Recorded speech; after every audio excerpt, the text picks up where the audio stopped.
Welcome to Vendetta Sports Media. This is Eight Sided Freaks, and today it's pay-per-view week. We've got an upcoming pay-per-view, UFC 301, taking place in Brazil, and there is a lot of Brazilian talent on the card. In the co-main event, we've got Alexandre Pantoja, one of the two Brazilian champions, taking on Steve Erceg. And then the main card is rounded out with Brazilian legend and Jose Aldo. And then we have a handful of up-and-coming Brazilian prospects. So a lot of talent for this pay-per-view in Brazil.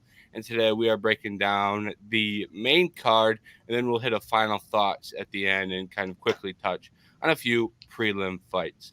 But right off the top, like I said, we've got Alexandre Pantoja versus Steve Erceg. First, let's just talk about we talked about this fight getting booked a while back, but now that it's actually here, what are you guys' thoughts on this main event? Where are you at from excitement level? Do you think this could be an entertaining fight? What are your thoughts on this being the main event of UFC 301? Jerry, we'll throw it over to you first. I mean, it's like we talked about when it first was booked. It's such a weird matchup. Erceg was the 10th ranked guy, and it seemed like they just wanted a Brazilian champ on this card. And when they announced it, Alexander or Alex Pinto Pereira, man, too many Alexes on this Brazilian side. When Pereira and Jamal Hill were announced as the main event for 300, we talked to we all had a feeling that was going to be the main event for 301. As we were discussing earlier, James, that would make this card great.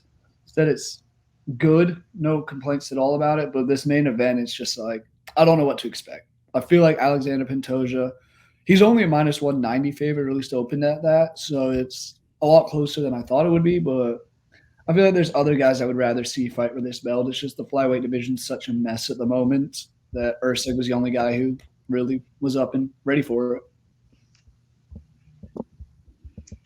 Yeah, I know. I agree. Like when we talked about it the first time, but when it comes to then being like entertaining, I mean, I think this fight's a good chance. But I feel like the top ranked flyweights tend to always be a little entertaining with just the way that fighting style is at that weight class. Um, Also, I think Pantoja is pretty hittable, but also durable, so he can get into some of those fun fights. And then everyone's at that weight class, it seems like, is just really great with scrambling and stuff, which is always probably maybe the more on the more fun side when it comes to grappling exchanges and such. So overall, I mean, and then like you said too, with having a Brazilian champ headlining this card, I think it's a good fight considering all the factors. Obviously, it's not a Pereira fight, but still, and it's good to just see I guess in a sense, a new face, um, a new challenger in this weight class besides Brandon Moreno and Figgy, and then I know Brandon Royval too, but some new faces. Yeah, I think there are some like clear ways this could have been a better card. Like if you had Hill and Pereira as the main event, then this becomes the co-main. Then you push Aldo down a slot, and it just kind of makes the card stronger as a whole, with a more appealing main event. But we have this fight, and like you said, Anthony, like Pantoja is a guy who can be hit, and he has been in scraps before. So it makes me a little bit more optimistic that we at least get like a fun fight, even if it's not like the two biggest names in the UFC. I'm a little more optimistic that this could actually be a fun fight because of Pantoja's fighting style. He's not really a guy who's going to go out there and get in a boring fight. I know his fight with Royval wasn't the most entertaining, um, but one fight before that, he was fighting Moreno, and that was one of the best fights of that year. So he's been a guy who's consistently put on fun fights, even if his most recent fight wasn't the most thrilling of his career. So, and I like seeing a new face at this top of this 125 division, and I think Erceg could be a guy that competes in this range of the division for a long time. I think he's a guy who could fight for the title. I think he's just skipping a step to get on this card. So they had a name. So in that regard, I don't think it's a terrible fight because I think he would have challenged for the belt regardless. It's not like not to throw shade at Pedro Munoz, but it's not like we're throwing Pedro Munoz in for the bantamweight title, it's like this is a guy that was probably going to work his way to a title anyway. So that's a positive as well. Yeah, and that's a good point you bring up. Is he's 12-1, so it seems like he's on his way. He's only had 3 fights in the UFC, but Walt clearly won all those. I don't even know. I think the only fight of his career was, or loss of his career, was his second professional fight. So he's been on an 11-fight win streak since. Seems like the and kind he's 28 as well, Yeah. so he's at a good age. So he has his whole prime ahead of him still, and maybe it will be a fun fight. I think it will be. I think it'll be less of a stand-up fight because both these guys have good submission games and good grappling skills. So I'm excited about it from that aspect of it might be a really just technical grappling exchanges. yeah. And then looking at the odds, we have this is on DraftKings. We've got minus 185 on Pantoja and plus 154 on Erceg. I believe Pantoja opened in the minus 225 range, and he has dropped quite a bit. Some places still have him priced above the 200 mark, but minus 185 DraftKings is one of the more competitive lines. So this line is kind of dipped in, so the odds have a competitive fight to an extent. What do you guys make of this fight in terms of a preview, and how do you see it going down? Anthony, we can send it over to you first. So I'm not 100% sure because Erceg's only had two fights so far that I've really got to watch. And the person he beat, I know the fight before is it Matthew Christopher Snell? Is it? Um, and I've seen that man finished multiple times, so that's also tough too. But I think going off the fact that Pantoja just beat Moreno and Royval, who I look to be, the top of the divisions and best fighters in the division. I would assume that Pantoja is able to get past Erceg too, and I think a lot of it comes from the same way. He's extremely durable at that weight class where they don't really hit too hard or only specific people have a whole lot of power. So I expect him or I would expect him to maybe there's a good chance, he's going to be able to finish the fight. And if anything, it's going to a decision. And then on top of that, Pantoja with his, amazing submissions and his grappling where he kind of backpacks a little bit, or at least because I think Moreno had lost rounds because he wasn't able to get back up. Royval had lost rounds because he wasn't able to get back up. So I can see maybe that same thing happening a little bit in this one. Yeah, I'm with you. I do think that's where, sure, Moreno and Royval do have stronger ground games, but that's where I think Erceg might benefit in this fight is I think he can get back up. I think he has the skills on the ground to figure out, scramble enough that he gets back up and make it an interesting fight that way. But I'm still with you. I'm leaning Pantoja at the moment. I don't think they really want to see a Brazilian fighter lose in Brazil, especially with the belt, because that crowd could turn very quickly. It's been a very passionate fan base down there for all things sports-wise, especially their Brazilian fighters. So, but it's going to be an interesting one because Royval obviously Pantoja coming off those 2 decision wins over Moreno and Royval, 2 of the best guys, like you said, Anthony, in the division. I don't know who else they could really fight with him. I think he's one of the better guys in this division. Clearly, he is the champion, but Erceg has a lot to prove, and that makes him also dangerous. Is he also has nothing to lose. He's a 10th ranked guy fighting the champion. That makes him very dangerous. Pantoja has everything to lose at home against this guy who's ranked in double digits. That makes Erceg very interesting, and I'm curious to see what he can do because this is a sport we've talked about many times. All it takes is one punch, one kick, one jump the gilly if you're Dustin Poirier, and next thing you know, it's over. So I'm excited for it. I'm leading Pantoja right now, but I think it could change come fight day. Mm-hmm. And just looking at Pantoja as a champion, I picked against him in his 2 championship fights. And my logic was that his style just I don't think would work over 5 rounds. He's just a guy that throws his shots really, really hard. And he's a guy that doesn't have the best gas tank, and he throws a lot, and it's high-paced grappling. I just didn't really see it translating over 5 rounds because of his cardio. But I've been surprised in his 2 championship fights with how he's managed his cardio.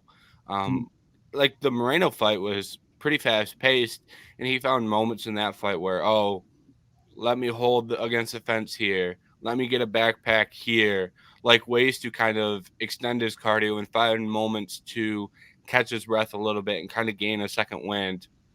In the Royval fight, a lot of time on top. So I thought he's done a good job at managing his cardio over 5 rounds, which I was not really expecting. He's not going to be an elite guy when it comes to finishing in the 5th round and stuff like that. But I think he's found a way to manage his cardio, which is impressive. So I'm less concerned about that going into his 3rd straight championship fight. And on the Erceg side, he's been booked for 2 5-round fights, and he finished both of them in the 1st round. Now, I don't expect that he'll have cardio issues just because he has not looked tired in the 3rd round of fight. So usually if you're not tired in the 3rd round, you'll be fine in the 4th and 5th. But you never know just because he's never been there. And the thing that really swings this towards Pantoja for me is Erceg is very skilled. I like his boxing a lot. I like his submission skills a lot. If he hurts you with the hands, he can finish you with the submission skills on the ground quickly. But it just feels like Pantoja fights a different type of fight. Like Pantoja, when he's fighting you, it's going to be more scrappy. It's not going to get to be as technical. You know, he's going to get in your face. He's going to throw big shots. So when he lands, it's going to hurt. And if you're on the ground for a second, like he could get your back and either ride out the round or submit you with the rear naked choke. So I just think that Pantoja's fighting style isn't necessarily the best for a guy who wants to look technical and clean like Erceg. And they're both good grapplers, but Pantoja, in my opinion, is elite jiu-jitsu and an elite rear naked choke. So I'd give him the grappling edge when comparing both of their strengths as well. So I think Pantoja gets this one done, but I do think it could be a good fight just by the way that Pantoja fights. Anything else on the main event from either of you guys before we swing it over to the co-main with Jose Aldo? That's just a question that you may or may not know. Is this the lowest ranked we've seen a guy fight for the belt at 10, or has there been lower? I would guess no. I think so. If I you, can think of would be, who was the guy who beat GSP? Was Matt Brown? Matt Serra. Matt Serra.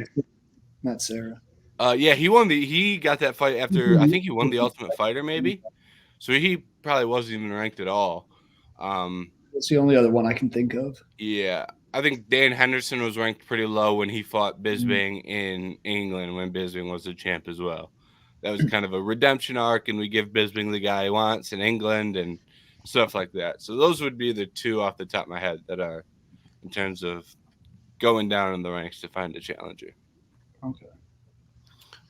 And then in the co-main event, we have what to some people might be a bigger fight than the main event, depending on how much you love Jose Aldo. He's a very loved figure in this sport, but Jose Aldo is back in the UFC, and he is fighting a ranked opponent in Jonathan Martinez, a guy who has looked very good, who has won a lot of fights consecutively. I believe he's won 5 or 6 off the top of my head, but Jonathan Martinez is winning fights. It's not like they're putting Aldo in here with the bum in Brazil to get him a finish in front of his home country. He's in a competitive fight with Jonathan Martinez. First, what do you guys make of Jose Aldo's return? How excited are you? Do you think this is a right decision from Aldo? What do you make of him coming back to the UFC after being retired? I believe he retired in 2022 after losing a decision to Murad Dvalishvili. Jerry, we can throw it over to you first. Yeah, I was at that fight between Merab and Aldo, and this is where I like this fight a little more. Merab in that one just used his extreme cardio and used his ground game to kind of control Aldo for 15 minutes. Aldo looked like there was nothing he could do, and he kind of just, not saying he gave up, but it looked like he kind of admitted defeat, and hence he retired after. This one, Jonathan Martinez, he is a killer. He stands up and he will strike with you. He's knockout in 2 of his last 3 fights, both coming by leg kick, which is a scary thing for a guy in Aldo who is a little older, so to say the least. But I'm excited. I always like watching Jose Aldo fights, and now that he's going against a guy who's standing up, more of a stand-up guy, it's going to be one fight that I think could be. I think it could be a better fight, like you said, than the main event. And you know that crowd is going to be raucous when Jose Aldo makes that walk to the octagon, and that might just give him that extra thing. We've talked about it before as well on here. That it's like, what condition is Aldo going to be in? He's taking 2 years off. Is he going to be in fighting shape? Is it going to be ring rust? We've talked about that all the time. Henry Cejudo, John Jones, even when he first came back after 2.5 years, it's a legitimate thing. So that's kind of my big question of what Jose Aldo are we going to get? Has he been training or has he just been kind of hanging out? Because it's also seemed like a very last minute fight announcement. And just before you go, Anthony, the fight announcement, I know it seemed last minute. It sounded like they knew Aldo was fighting. Okay. There was a report that it was supposed to be Dominic Cruz, and they were working on the Dominic Cruz side of things, and something happened where he couldn't fight, and then they had to find a new opponent. So Okay. I believe Aldo knew he was fighting on this date, but they were working on the opponent. So just add context to that. Well, that is good. That does make me feel better because I mean, obviously, it's great to see Aldo back in the octagon because he's one of the best ever. But you know, there's always that thing of like someone that's looked at so highly and respected. You know, you hate to see them come back and get kind of floored immediately. But I think, I mean, if there is someone retire for 2 years and then come back and look phenomenal, I think Aldo is the type of fighter that would do that. Um, Also, and then yeah, when it comes to him fighting Martinez, he's fighting a killer. I mean, that's all he's fought pretty much for his career. So this isn't nothing new. Um, but yeah, I mean, overall, definitely exciting. See, this is for two reasons, I guess, kind of as I just explained. But yeah, this is a good fight just because of the competitive matchmaking, and then it's super. This will be really exciting just to see that Aldo walk out one more time, and then hopefully another good performance by him on his resume. Mm-hmm. Yeah, and I think there's going to be questions over Aldo's return and is he what does he look like, and some he hasn't been fighting, and when I say he hasn't been fighting, he's been boxing, but now you're coming in against the best leg kicker in the sport, right? We're doing completely different things, but I think it makes me a little bit more optimistic when I look at his return. And when he left in the bantamweight division, since dropping from featherweight, he was 3-3. He had wins over Cheeto, Pedro Munoz, and Rob Font. Pretty good level of competition for your wins. Losses were to Marlon Moraes. That was a very close fight. I thought he won, and Marlon Moraes at this point doesn't have a chin, but a lot of people forget how good he was when he was good. So that was a competitive fight. A lot of people thought he won, and then he gets a title fight after that fight. So that shows you what people thought of his performance, that he walked into a title fight after a loss. And then he loses to Petr Yan. Petr Yan at that stage, good luck striking with him. And then he loses to Merab, getting held up against the fence in Salt Lake City. So it's not like he was getting knocked out when he left the UFC. Like, he left the UFC. Like, I thought he should. I didn't understand why he was retiring. I'm never going to shame a guy for retiring because, Aldo did everything he needed to do in the sport. But I thought he could have kept him competing in the division. So I think that makes me a little bit more at ease looking at his return, going, well, he didn't need to leave in the first place. It's not like he got knocked out 3 times, retired, and now he's coming back. So I think that makes me a little bit more optimistic for his return. The boxing does make me a little bit, maybe he leaned into boxing too much while he was retired. You never know. We're going to have to wait to see. But I'm pumped to have Jose Aldo back. I'm never going to complain about having Aldo fighting in the octagon. And if he looks good here, I mean, that's a great guy to have in the top 10 of a stacked bantamweight division. And there's fun matchups for him in the future. Like, if he wins this fight, like, do you book him against a guy like Corey Sandhagen, for example, and just say, Umar, sit to the side. We got a fun one. We got to get out of the way. Like, there's some real fun fights we can make, So I hope, obviously, I'll break it down unbiasedly, but I hope Aldo gets the job done because this bantamweight division with the spark of Jose Aldo, oh my goodness, it'll be a fun time. So, looking at the fight itself, we have Aldo and Martinez lined very, very competitively. DraftKings has it plus 136. Jose Aldo, Jonathan Martinez, minus 162. Some places have it landed a little bit more competitively than that, but that's still fairly close for a guy that retired from the UFC 2 years ago. So when you guys look at this fight, how do you think it's going to go down? Anthony, we can throw it over to you first. I don't know. It's tough. There's always questions with the return and stuff. And Martinez is really good. He's been surging recently. He dismantled Yanez, who I'm a big fan of. Had some win over Saeed and like Cub and stuff in his most recent ones. But for the point of that, how great Jonathan Martinez is with his kicking, with his leg kicks. And then I think he's probably fighting the person that's the best at checking or avoiding leg kicks. So if like someone's best weapon is directly countered by like someone's like one of their best defensive techniques, and someone that can write the book and actually show a bunch of other fighters how to really check and avoid leg kicks, I'm gonna probably side with Aldo. Not to mention just the crisp striking he has overall that we've seen throughout his entire career. I am interested now, like if you said he's been doing boxing, how that does change, and maybe he's more willing to trade boxing with Martinez. But overall, I mean, it's tough to think a 37-year-old like has like a speed quickness advantage, but I think he's going to be slick picking his strikes. He's going to be able to avoid the big leg kicks, which not only does Martinez get finishes off of like leg damage, but once you beat up someone's leg and they can't move as well, they're very hittable. And I don't know if he's going to have that advantage over Aldo to make Aldo truly hittable and stuff. But yeah, so from the start, I wonder, I can't remember of Martinez's chin though, and I can't remember of him really being KO'd at least recently. I've got his record pulled up. In the UFC, he has 3 losses. One was a overhand against Davey Martinez in 2021. So 1 knockout loss in his professional career. Because I can imagine him also being a tough out to get out of the octagon.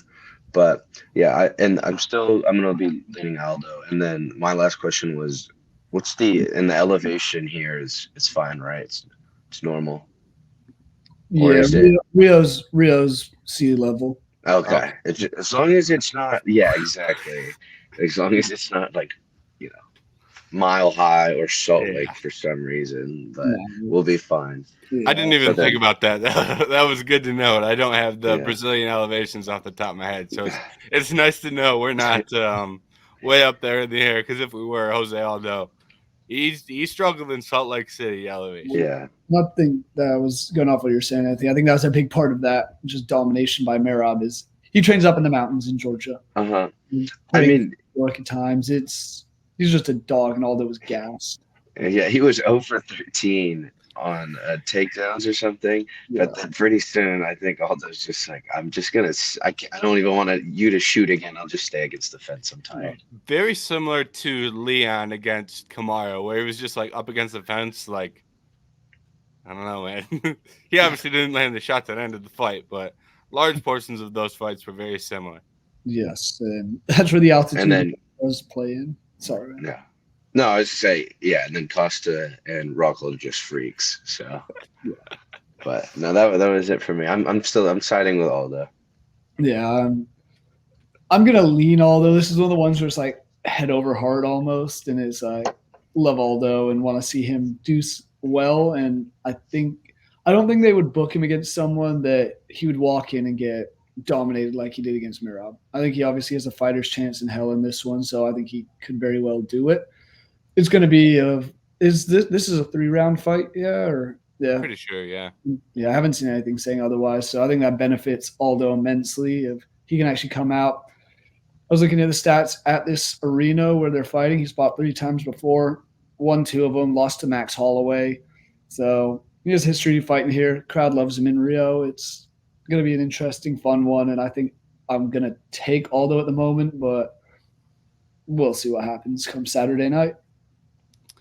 Yeah, and Anthony, you mentioned this, but the leg kicks versus best at defending leg kicks, in my opinion, like maybe there's some people that don't like leg kicks. I know there are some people that just don't really think they're kind of pointless. But to me, I think they're one of the most important parts of MMA, striking, and that kind of balance between I'm the best at kicking in the leg and I'm the best at not letting you kick me in the leg. Um, to me, that makes a like highly appealing matchup. Just from like watching that battle play out. Um, and Aldo, in his prime, was one of the best leg kickers of all time as well. He doesn't really kick the legs as much now. Um, I don't know why, but in towards the end of his UFC run, we didn't see the offensive leg kicks nearly as much from Aldo. So I doubt we see it in this fight coming back 2 years. I doubt he's going to be really throwing a ton of leg kicks, but I'm interested to see how good the leg kick defense is from Aldo. And if he can neutralize those leg kicks, I think he's going to be the better boxer. Like, and that's nothing against Jonathan Martinez's boxing, but I'm not really in the business of picking people to go in the pocket and box with Jose Aldo. With the body shots and like he's very, very technical in the pocket. Like he's very good in the pocket. So I lean Jose Aldo, but it's also against my better judgment to pick a guy that hasn't fought in MMA in 2 years and is coming off retirement. Just in the long term, those guys don't win more than they lose. So, like, in theory, you should be taking the guy who's been fighting and is in his prime. But maybe I'm being a little bit ignorant, but if anyone can do it, I think it's Jose Aldo. His, like, longevity in the sport is second to none. It's like LeBron James level of durability in the NBA. Like in terms of being out of your prime but still being elite, like that's the level Jose Aldo is at in terms of elongating your career.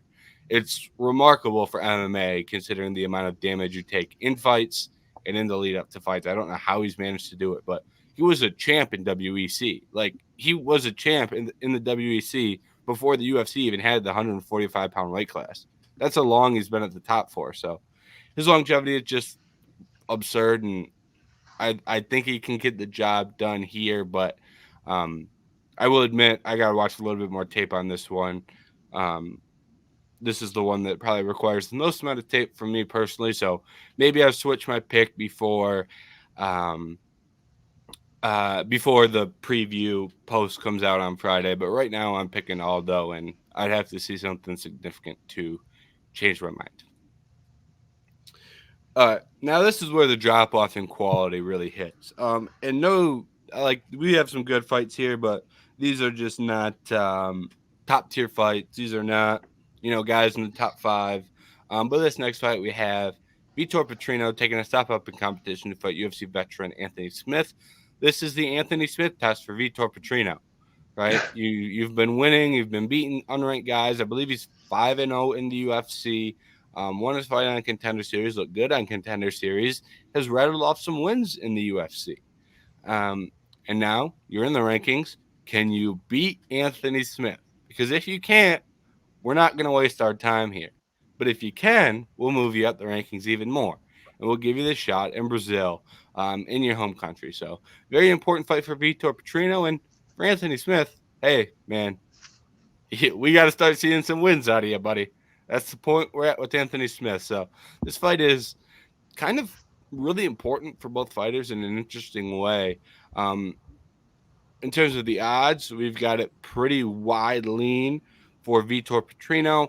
Right now we're seeing minus 550 Petrino, plus 375 for Anthony Smith. So Petrino, pretty big favorite. What do you guys make of the matchup? Jerry, I believe it is your turn to lead us off. Oh man, Anthony Smith. I don't know if he should even still be fighting in the UFC. He lost his last fight, was knocked out by Khalil Roundtree. Won his fight before that against Ryan Spann, and as we discussed before the show started, he might have lost that fight. He possibly should have lost that fight. It was a split decision there. So if he had, besides that one, he's lost 3 of his last 4. And the only 2 wins he has recently were Ryan Spann and Ryan Spann. So not sure what to expect of him. Sure, he's been fighting solid guys. Khalil Roundtree is fighting Jamal Hill next, so he shows his quality. Johnny Walker has been up and down in the rankings. Magomed Ankalaev is likely going to get the next title shot. So it's not like he's losing to bad guys. It's just he's not looking good at all while doing so. And there's got to be a time for him to hang it up or at least head out of the UFC. Maybe this is it. Going against a young guy who's 11-0, like you said, 4 or 5-0 in the UFC, has knockout power for days. I think this will be a scrap because I think Anthony Smith always has something to prove. He always has the haters against him, and he still thinks he should be fighting for a title, it seems. Yeah. So he'll be talking the talk, especially in Brazil against the hometown or home country Brazilian guy. I'm leaning Vitor at the moment, but that's just because I don't have any faith in Anthony Smith. Yeah, exactly. I think this fight, I don't know, it's tough. I think Anthony Smith needs the Anthony Smith test at this point. It's just, it's the it looks, I don't know, it's just not the same fighter as you've seen previous, especially in his like, mass like great performances and stuff. But I mean, this I think is I don't know. He did just fight Ryan Spann. I was gonna say this is like an easier name compared to I was thinking like Ankalaev in those type of fights. Like this is winnable. So I don't know. I guess it also depends on maybe what Anthony Smith shows up. But overall, I mean, if it's for both guys, like good, you pass the Anthony Smith test because I do, still think he is a good fighter at least, and he can be. He's just he's been a gauge for how good you are going to be in that weight class for a reason. And then for Anthony Smith, I mean, if you lose again, you were just listening off the record, yeah, then you probably should start thinking about staying behind the desk and stuff. Where I always say I think he's great at. And then, however, though, he does think he can beat Pereira, and I did just see that, so that's awesome. Yeah, if Anthony Smith wins, he's going to call out Alex Pereira in Brazil, and I won't know whether to laugh or cry, or I don't know how I should respond emotionally if that happens, but it'll be interesting. At this point, screw it. If we can't find anyone else to fight Pereira, just throw Anthony Smith there and let him send him back to retirement. Oh my Why goodness. not? Finally get his shot again. After that, Pereira can fight Dominic Reyes, and we can have a fun little time here of Okay. all these light heavyweights. For context, Anthony Smith has been like at some point the receipt on taking damage comes due. Anthony Smith's professional record is 37-19. He has fought 56 times in professional MMA and lost 20 of them. And usually when you're losing fights, you're taking damage. In Anthony Smith's case, that is true, whether it be Khalil Roundtree, Glover Teixeira, Magomed Ankalaev finished him. Glover finished him. John Jones beat him up. Thiago Santos finished him. So the bill has come due on Anthony Smith and accruing damage. For comparison, we just talked about Jose Aldo, who's been doing this for ages. Aldo's 31-8. Like, he's got almost 20 more fights than Jose Aldo. Like, the just amount of damage that Smith has taken in professional MMA fights is ridiculous. Just as simple as that. So I understand why we're seeing this fall off. And we're in here with Vitor Petrino, who, if Ryan Spann can find big shots on you, I think Vitor Petrino can. Vitor Petrino also jacked. Like, this guy is massive. This is one of the biggest guys in the division. I'm not going to say he's on PEDs, but if I had to guess, I'd know which way I would guess in between yes and no. He's absolutely massive. He's going to be way more physical, hits way harder, and he's the better grappler. Like usually when you see the jacked guy who hits hard, you're like, oh, he has no cardio and can't grapple. No, he can grapple, and I'm not going to say he's got top tier cardio, but he can go 3 rounds. So I just don't really know how Anthony Smith wins this fight. I don't think he's a better striker. I don't think he's a better grappler. I don't think Petrino's going to wilt from beating him up. Like, I just don't really see a path to victory for Anthony Smith, long story short. So I'll take Vitor Petrino in this fight. Yeah, and I mean, go ahead, Anthony. I was going to say real quick. The one thing about Smith, he is an absolute dog, though. Because how do you fight Khalil Roundtree and then your next fight, like, fight Petrino? He's just, like, trying to beat, like, the scariest people. Oh, yeah. When the UFC brings him a name, he says it's yes every time. He doesn't no even hesitancy. And he's like actively campaigning to fight Pereira, who I don't think many people are. I think, and the people who are like great grapplers, like, yeah, I'd like to grapple the kickboxer. But he's like, to go and be like, yeah, I'd like to go stand and trade with Pereira. It's like, all right, you're crazy. But yeah, he takes tests.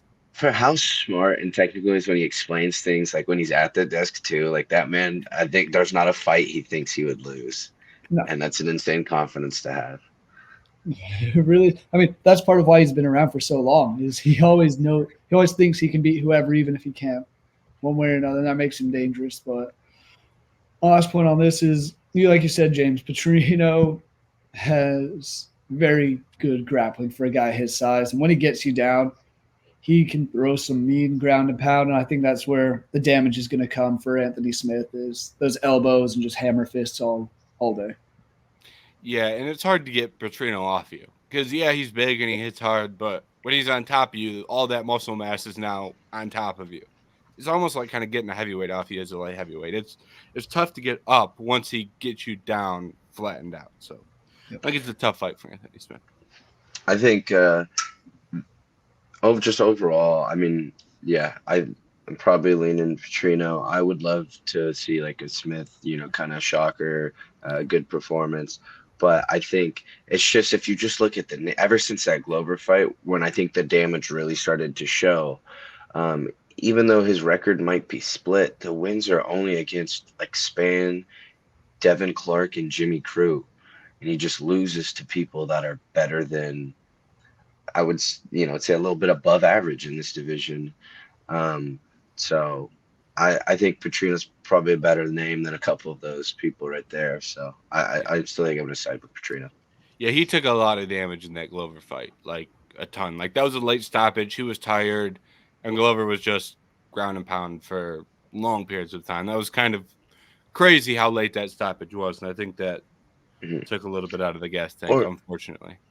I think, too, with that fight specifically, real quick, is because at least I remember this is when I watched it the first time and a little bit of highlights after.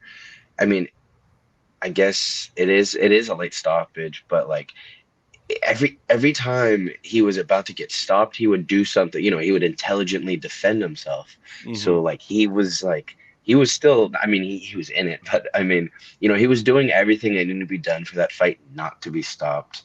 And I know that fight, when the discourse around that first was like, that's how corners, you need to maybe start throwing in the towel more in MMA, how they do in boxing a little bit. But it's like Holloway and Cater. Every time Herb Dean's like going to stop Holloway and Cater then throws a 1-2 and almost takes Holloway's head off. And it's like, well, I can't stop it now. Yeah, you just smacked him with a nice 2. It's hard to stop a fight when a guy's doing everything to stay in the fight.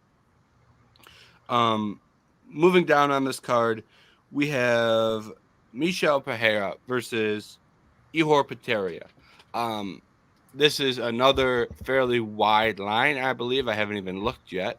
It's a wide line. Minus 600 for Michel Pereira. Yeah. Pereira, massive favorite. Ihor Potieria, 2-3 in the UFC. Last win over Robert Bicek, who...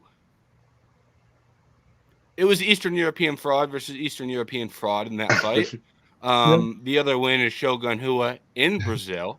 in his retirement fight. So Ihor Potieria, not a well-liked man in Brazil. I can't believe he's taking another fight in Brazil. He's got balls on him, I'll tell you that. Oh yeah. And Michel Pereira moved up to 185, 2-0, 2 finishes in the first round. Pereira has developed greatly, and he has been winning fights, and he's looked even better at 185 pounds. What do you make of this matchup? Anthony, we can throw it over to you first. I mean, I don't know. I don't have like strong opinions on either of them. I think it could be, a little fun, but I mean, I don't necessarily think either of these fighters are phenomenal or anything. I mean, Pereira flashes, but then again, he also, as great as he looks at times, there's the downsides of as horrible he looks in certain fights and stuff like that. But yeah, I just don't know if I really think, yeah, Ihor, you just said fraud. Um, maybe he does get like plus 100 attributes fighting in Brazil. Maybe that's like where he needs to take every fight, but we'll see. Overall, I think it could be a fun matchup, but a little bit with hopefully someone getting finished. And I feel like Pereira always makes fights a bit more interesting than they could be sometimes.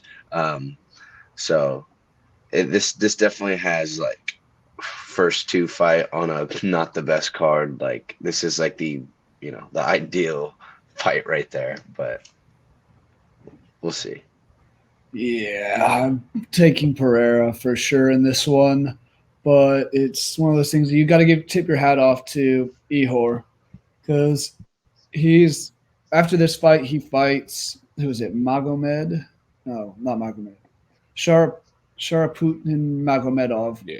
Yeah. He's booked for his next fight already. Which was insane. I was just looking at that and it was throwing me off. It's 3 fights in a 5-month span. That's impressive, and he's just and it's not like he's fighting bad opponents either. So hat off to him.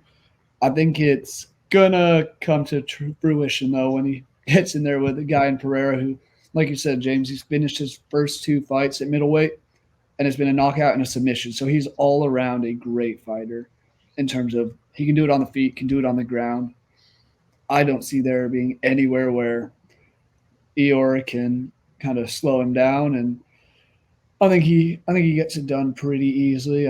We were saying beforehand, I'm hoping this is kind of that first round finish, gets crowd going, and kind of spices it up before the next few fights. Yeah, I don't think Ihor Potieria is any good. When he was at light heavyweight, I thought he sucked pretty bad. And I think the reason they gave him Shogun as Brazil is because they wanted Shogun to win his retirement fight in Brazil. They said, who is the worst light heavyweight on the roster that has a chance, that Shogun has a chance to beat? They landed on Ihor Potieria. That tells me all I need to know about Ihor Potieria. Yeah, he won that fight, but Shogun, who was done years before that fight even took place. So I'm not giving him any credit for that win. Then he beat Robert Bychek. And I'll admit, he looked much better at 185 pounds than light heavyweight at 205. So maybe he's going to be better in the future at middleweight, and maybe this change in weight class is going to be great for him in the long term. But he missed weight his last time out. So this time out, he's probably going to really have to make sure he gets down to that limit. So it's probably going to be a tough wake up for him. You're going out there against a guy who hits hard, better striker, better grappler, and Pereira has wins in a lot of wins in the UFC. I don't think there's very many scenarios where Ihor Potieria gets a lot of wins in the UFC. Like if Ihor Potieria ends his career with more than 3 or 4 UFC wins, I'd be shocked. Pereira has won more than that consecutively. So I think this is pretty straightforward. I'm taking Pereira. I think he probably finishes him fairly early. And Pereira might have more in the gas tank than Ihor Potieria. We don't know that for sure because Pereira doesn't have a gas tank, but they might have found one of the few fighters with worse cardio than Pereira. So great fight for Pereira, in my opinion. Long story short. That could lead to it being very fun and just very fast paced from the get go. Yeah. I do think it will be entertaining because they're both kind of crazy. Yeah. I think definitely, I mean, kind of like you just said, Pereira, I mean, it should just be another highlight finish or something on his record, easy. I thought Ihor, the one decent fighter I thought he fought, he lost to and got KO'd by. So, yeah, we'll see if Pereira, maybe because I mean, in this is I felt like Pereira's never got the step up in competition a little bit. I think he fights in a good range. Like I think he has good names on his resume. But after he beats two of them, I feel like there's never been that big jump from what I can remember. But this should just be another way, especially for you think if the UFC would want to push entertaining fighters. His fights are usually kind of always exciting, at least in that sense. So, but yeah, I think this is another chance on a pay-per-view, maybe in Brazil, just to get more eyes on another, more eyes on him after he ideally should probably just go out there and get a finish in this one. Yeah, he fights frequently and he's entertaining when he fights. So the UFC is probably in love with this guy. Moving down, last fight on the main card, Caio Borralho versus Paul Craig. I believe once again this is another fight that is not lined very competitively. Caio Borralho minus 550. Paul Craig plus 410. It's kind of the range we're living in this week, the minus 550 range. The Brazilian guys are favorites. I think the UFC knew what they were doing when they were making some of these matchups. I think this is a great example. Two very good grapplers. Caio Borralho has won a lot of fights with his grappling, coming off a win over Abus Magomedov. So he's beat some good competition. Now he takes the fight against Paul Craig. Jerry, I believe it's your turn to lead us off. I like Paul Craig. I think he's entertaining and boasts just personally, he always has his face painted. He's that crazy Scottish guy, but I don't see him having much in the gas tank left. It's another guy. He's had 25 fights and he's been getting finished pretty frequently as of late. Two of his last two losses coming against Brendan Allen and Johnny Walker, submitted in the third round by Brendan Allen, knocked out in the first round by Johnny Walker, won a fight over Andre Muniz in between. So things aren't trending in the way for Paul Craig. And meanwhile, Borralho has won undefeated in the UFC, 5-0 there, 2 wins in Contender Series. Another guy who has only one loss, and that came into his second professional fight as well. Everything Paul Craig can do, Borralho can now do better, and I think that's why we see the odds so one-sided. Yeah, I'm with you on that. I do, as much as I think he's a flawed fighter or like a one-trick pony. I do always kind of I like Paul Craig a little bit. But yeah, I don't think Borralho will struggle too much. There's always that same with any Craig fight. You should be like, oh, but what if he gets submitted? But however likely you think it is in this specific fight is up to you. But I would take the younger dude. He's really impressed me too in a couple of his fights. I can't remember which specific ones, but I remember being like, okay, a new face, some fresh blood I could really get behind, because I thought he looked extremely well rounded as well. So yeah, I think he's capable enough to avoid being submitted. And then has the power for, we've seen Craig's chin very suspect recently. So I think he has all the tools. I think, like you said, best anything that Craig can do, he can kind of do better. So I think he just has all the tools for a win, and the line supports that. Yeah, I agree with you guys. I think the book is kind of out on Paul Craig and what he's good at and what he's not. And even, we know he's a submission grappler, but even the specific submissions, like the triangle choke is his best submission off his back. And I don't really see Caio getting caught in one. He's a very good grappler in his own right, and he's making improvements on the feet. He's probably the better striker as well in this matchup. So I really like Caio Borralho here. He's a prospect I've liked. I think 2 years ago at this point, I did the best UFC prospect in every division. Not every one of those has aged well. Some were pretty bad picks in hindsight. Caio Borralho was the pick at middleweight, and he's done fairly good. At this point, I wouldn't. They've signed some other middleweights that I probably like more than Caio now. But Caio has done really, really good, and I think he's going to be a ranked guy. And I think Paul Craig is, a fairly good matchup for him. He won't get subbed on the ground. He's a better striker, more cardio, probably more durable. I think there's a lot of things to like with Caio in this matchup. All right, let's quickly round out today's episode with final thoughts. I can lead us off here because I know exactly where I want to go. Mick Beck Orbly versus Elfsbrenner. I love this fight. Elfsbrenner's a madman. Mick Beck Orbly really impressed me in his most recent fight. Mick Beck coming off his UFC debut with the win over Uros Medic. Elfsbrenner coming off a win over Guram Kutateladze. Both coming off wins over guys I hold in high regard. So I'm really interested in this matchup, and these are two fairly good lightweight prospects that I'm interested to see fight. I think we get a good fight and a fight that kind of gives us some information about a rising prospect in that division.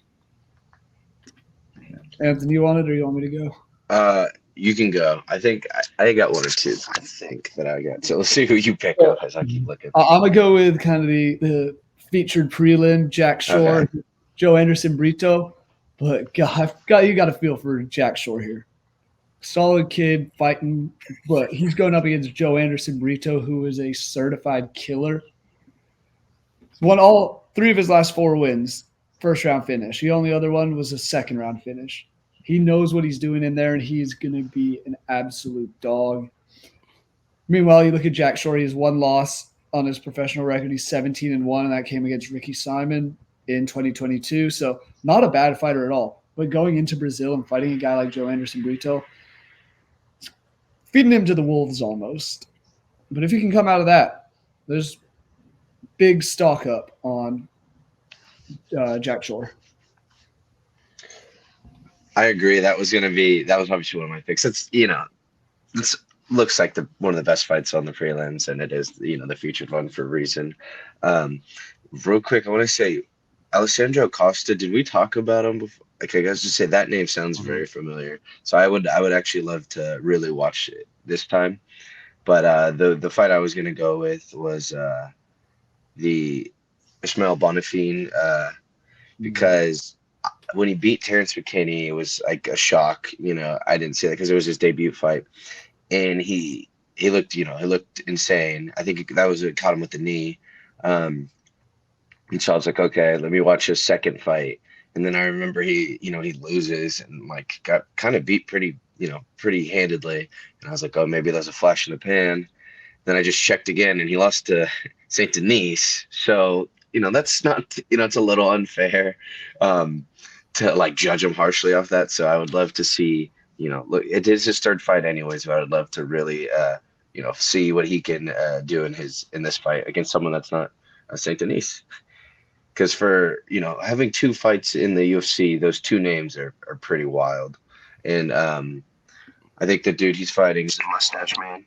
Yeah, Michel. I think good test too. He's capable in his own right. So ultimately, we'll I guess see where Bonifim's at. Yeah.